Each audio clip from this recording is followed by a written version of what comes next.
ایمان اور طاعت کے راستے میں کوشش کرنے کے حوالے سے کوئی ایمان کے راستے پہ چلے، طاعت کے راستے پہ چلے، اور ایک نفس برابر ایک لمحے کے لیے بھی اس کو نقصان ہو جائے تو میں کافر ہو جاؤں۔ یہ بات اس سے بھی زیادہ یقینی ہے کہ کوئی پیاسا جو یہ یقین رکھتا ہے کہ اگر مجھے پانی کا ایک گھونٹ مل جائے تو مجھے تسکین ہو جائے گی، کوئی بھوکا جو یقین رکھتا ہے کہ مجھے ایک لقمہ کھانے کو دے دو تو مجھے کچھ طاقت آ جائے، کوئی شخص جو حبس میں مبتلا کہ اگر مجھے تھوڑی سی آکسیجن اور ہوا پہنچا دو تو میری سانس بحال ہو جائے، مجھے ضرور فائدہ ہو۔ یہ ہو نہیں سکتا کہ میں نقصان، اس لیے فرما رہے ہیں میں کافر ہو جاؤں اگر اس کے خلاف نکلے۔ فرما رہے ہیں کہ ایمان اور طاعت کے راستے پہ چلنے والے کبھی ناکام نہیں ہوتے، بس ایمان لایات بھی اور اللہ کی اطاعت۔ کسی غذا سے زہر کا اثر نکال دیں تو اس میں زندگی بحال ہونا شروع ہو جاتی ہے، کڑواہٹ نکال دیں تو میٹھا ہونا شروع۔ اسی طریقے سے ایمان اور اطاعت کے اندر ایک زہر کی لہر ہے، کڑواہٹ کی ایک رگ ہے، ٹھیک ہے نا، تو وہ نکالنی پڑے گی، تب وہ اپنے پورے پوٹینشل کے ساتھ آپ پر اثر انداز ہونا شروع ہو جائے گا، اسی وقت نقد آپ کو فائدہ پہنچائے گا۔ اب وہ کیا ہے؟ زہر کی لہر، وہ نفس۔ اور اللہ تعالیٰ سے بس یہی مانگے سب سے زیادہ، یا اللہ مجھے بے نفسی عطا فرما۔ کافرم، اب آگے چلتے ہیں، کافرم من گر زیان کر دست کس در رہے ایمان و طاعت یک نفس۔ کہتے ہیں میں کافر ہو جاؤں، میں کافر ہو جاؤں، گر زیان کر دست کس، اگر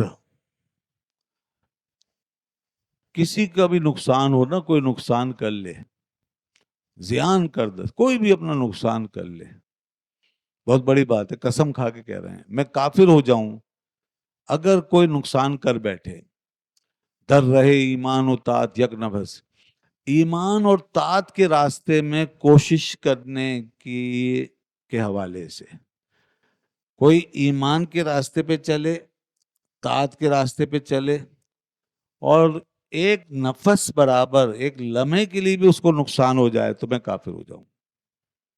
یقین دیکھیں آپ، ایمان اور طاعت کے راستے پہ چلنے اور اس کے نتیجہ خیز ہونے کا یقین دیکھیں، ہو ہی نہیں سکتا، یہی تو راستہ ہے، اور اس سے بڑی منزل کیا ہے جی؟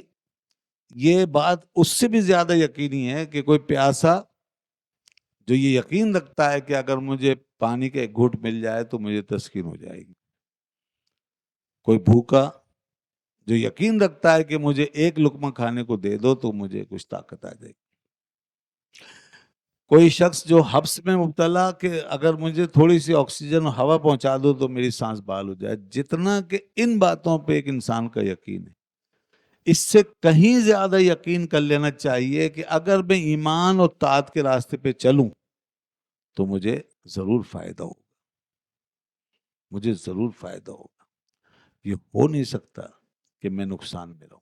اس لیے فرما رہے ہیں میں کافر ہو جاؤں اگر اس کے خلاف نکلے، کیونکہ پتہ نہیں کس انداز سے وعدہ الہی ہے اس بات کا۔ سیجعل لهم الرحمن ودا ہے، یہ ایک حوالہ ہے، ان الذین آمنوا وعملوا الصالحات سیجعل لهم الرحمن ودا، تو کیا ملے گا؟ محبت۔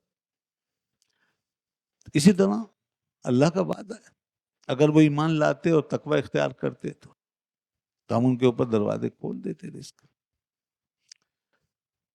تو فرما رہے ہیں کہ ایمان اور طاعت کے راستے پہ چلنے والے کبھی ناکام نہیں ہوتے، بس ایمان لایات بھی اور اللہ کی اطاعت کرے، بشرطے کہ ایمان ہو اور طاعت ہو۔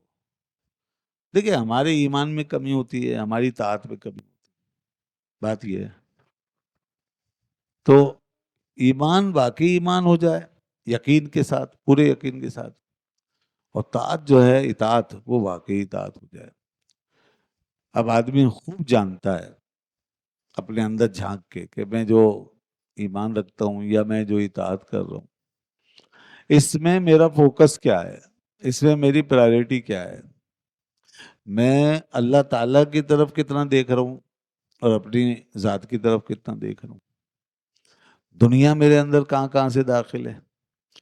تو بھائی یہ باریک باریک دھاگوں کی طرح گویا ہمارے اندر یہ داخل ہونے والی چیزیں ہیں، باریک باریک لہروں کی طرح. تو انسان اپنی اس پیوریفیکیشن کے ساتھ اگر آگے بڑھے تو اس کو فائدہ ہوتا ہے. یہ تو بہت بڑی بات ہے نا کہ ایمان و اطاعت خالص ہو کر چلے. ہم جیسے لوگ جو ناقص ایمان ناقص اطاعت کے ساتھ کچھ کر رہے ہوتے ہیں تو وہ بھی اتنا فروٹفل ہوتا ہے، اتنا برابر ہوتا ہے کہ مشکلیں آسان ہوتی رہتی ہیں، کام بنتے رہتے ہیں اور اللہ کی مدد آتی رہتی ہے. تو جناب یہ ہے. اچھا پھر اس کو مٹیریلسٹک ورلڈ ویو میں مت لیں. یہ مٹیریلزم کی بنیاد پر نہ دیکھا جائے کہ بھائی مادیت کے حوالے سے کہ 2+2 انسان کو جیسے چاہیے دنیا کی آسانی سہولت. نہیں، وہ تو اللہ نے خود فرمایا کہ دنیا میں تو آزمائشیں ہیں، اور پھر کیسے کیسے لوگ جن کے ایمان پہ کوئی شک نہیں، جن کی اطاعت میں کوئی شک نہیں، جب وہ آزمائے گئے تو پھر آپ اور میں کیا. تو صرف مادی بنیادوں پر اس کو رکھ کر نہ دیکھیں، بلکہ یہ وہاں 100% ہے بالکل. یعنی کہ جیسے نک تھا کہاں روحانی دنیا میں، اسپریچول بیسڈ دنیا میں، اسپریچول ورلڈ میں آپ جب دیکھیں گے روحانی دنیا اپنے اندر باطن میں، تو یہ جو ایمان و طاعت کی کوشش ہے نا، یہ لازماً آپ کے اندر روشنی کا ایک نقطہ پیدا کرے گی، لازماً آپ کے اندر ایک سکون داخل کرے گی. لازم جیسے فرمایا الا بذکر اللہ تطمئن القلوب. اچھا اب جیسے آپ کسی غذا سے زہر کا اثر نکال دیں تو اس میں زندگی بحال ہونا شروع ہو جاتی ہے، کڑواہٹ نکال دیں تو میٹھا ہونا شروع. اسی طریقے سے ایمان اور اطاعت کے اندر ایک زہر کی لہر ہے. ایمان و اطاعت میں، ہمارے ایمان و اطاعت میں ایک کڑواہٹ کی ایک رگ ہے، ٹھیک ہے نا، تو وہ نکالنی پڑے گی. تب وہ جیسے وہ اپنے پورے پوٹینشل کے ساتھ آپ پر اثر انداز ہونا شروع ہو جائے، اسی وقت نقد آپ کو فائدہ پہنچائے گا. اور ضروری نہیں کہ آپ کا ایمان غوث اعظم کے جیسا ایمان ہو یا آپ کے اعمال غوث اعظم کے جیسے اعمال ہو، ضروری نہیں. اب وہ کیا ہے؟ زہر کی لہر، وہ نفس، سیلف لیسنس، بے نفسی.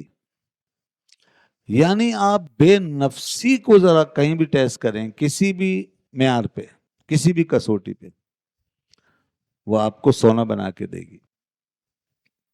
بے نفسی پہ جس چیز کو بھی ملیں گے نا سونا بن جائے گا. پتھر کو ملے سونا بن جائے گا، مٹی ملیں گے وہ بھی سونا ہو جائے گا. بے نفسی. تو بے نفسی سب سے خطرناک زہر ہے، یعنی نفس سب سے زیادہ خطرناک زہر. تو اب یہ بے نفسی جو ہے نا، یہ پیدا کرنی چاہیے آدمی کو ہر طرح، اور اللہ تعالیٰ سے بس یہی مانگے سب سے زیادہ، یا اللہ مجھے بے نفسی عطا فرما. ٹھیک ہے جی. تو یہ اس لیے کہتے ہیں در رہے ایمان و اطاعت یک نفس، کہ پھر انسان کو ایمان و اطاعت کے راستے میں ضرور فائدہ ہوگا، نقصان ہو ہی نہیں سکتا.